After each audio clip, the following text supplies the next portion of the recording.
el procés era de l'any 79, però va començar uns 10 anys antes. Quan va començar el tema, jo estava de jefe central del CUDI i al principi de tot no el sé.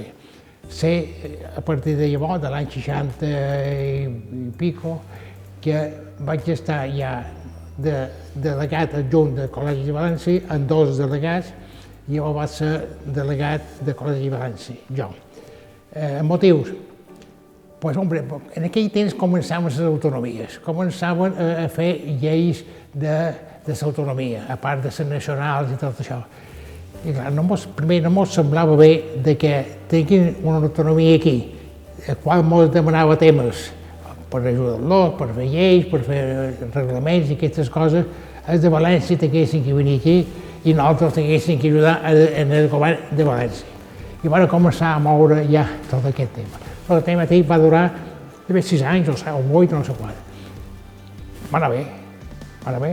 Ens aniguérem a València, els locals no va haver cap problema en traspassar, els bombers que venien al banc no va haver cap problema en traspassar, cosa que no va passar al Col·legi de Madrid i Canaris, que va sortir en el mateix BOE, el Col·legi de Canaris i el nostre, perquè ja acabaven entrompades en els jutjats.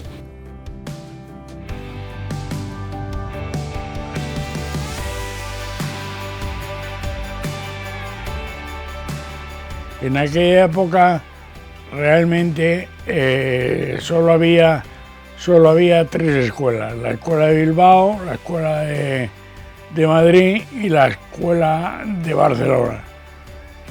Y claro, a raíz de esto había un Consejo General que estaba en Madrid y realmente ahí solo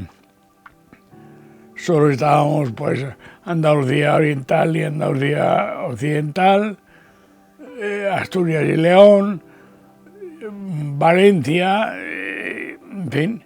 Y nosotros quisimos separarnos de Valencia para ser un colegio independiente. No pusieron muchas pegas en Valencia, nos ayudaron bastante y nos dieron la independencia.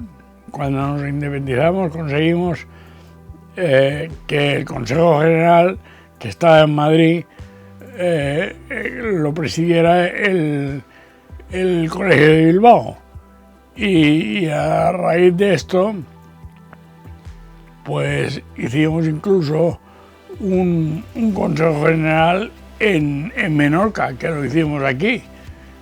Y incluso conseguimos unificar las tarifas, que entonces estaban muy dispersas, y conseguimos unificarlas todas al 4%.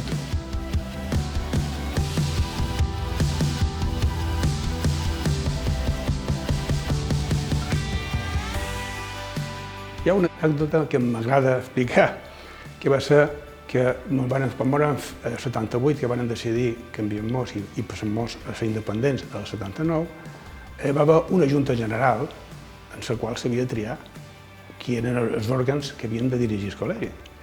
En aquell moment hi havia de decà Antoni Sant Martí i es va reunir a la junta general i normalment la junta de govern se tria per una votació entre tots els col·legiats, però aquest no va ser així. Antoni Sant Martí se'l va dret i va dir: tu, interventor, tu, secretari, tu, tal. Em va tocar ser interventor. Aquesta per jo és una anècdota que no ha tornat a passar mai més perquè és impossible els estatuts que tenim, però en aquell moment era necessari fer-ho d'aquesta manera.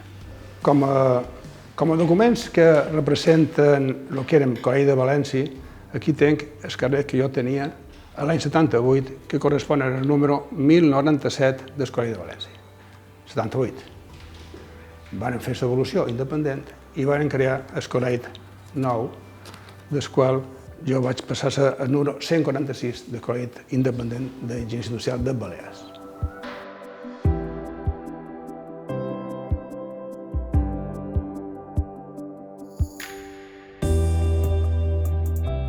Tenir el col·legi a prop i tenir el visat a prop i tenir la financiació també, com diria jo, de les ajudes del col·legi a través de normativa, perquè tenint en compte que l'any 90 va fer un canvi, van entrar els ordenadors, els dibuixos no els fèiem en Rotring, sinó amb AutoCAD, van entrar tots els programes d'amidaments i de partides de construcció. Tot això, a partir de l'any 90, va ser una revolució. No podies fer oficina tècnica fent 4 retxes en el paper. I això ens va ajudar molt al col·legi, tenint les normes, els reglaments, juntes, conferències, cursos. Aquí hem fet, el curs més important que s'ha fet a Balears damunt d'incendis se va fer aquí. Va durar quasi un any. Va venir CPRVent i era un moment important de, com has vist tu, la botella aquesta, a veure, no sabia ningú temes d'incendis. Sabien els americans, que els americans feien els seus sprinklers i el que sabeu a les pel·lícules. Però aquí no se tenia ni idea. Clar, evidentment, tots els hotels i restaurants que hi ha a Mallorca, quan n'hi ha 2.800 hotels, 20.000 restaurants, tots necessitaven aquesta prevenció. Llavors, quan l'enginyer va entrar en el mercat.